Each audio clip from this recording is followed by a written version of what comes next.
aquests abocaments incontrolats, tant de runes com de deixalles, és una problemàtica que és molt evident,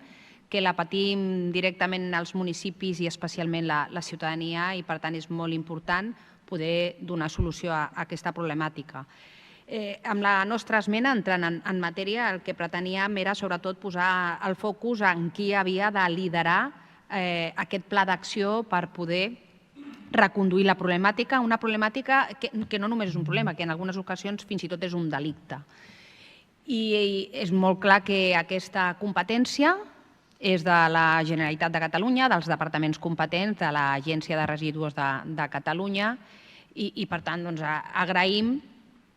que s'hagi pogut incorporar. De fet, el punt 3 segurament hauria de ser el punt 1. Primer hem d'instar l'elaboració del pla d'acció i instar a qui és competent a que pugui coordinar també totes aquelles institucions que volem no només col·laborar, sinó aportar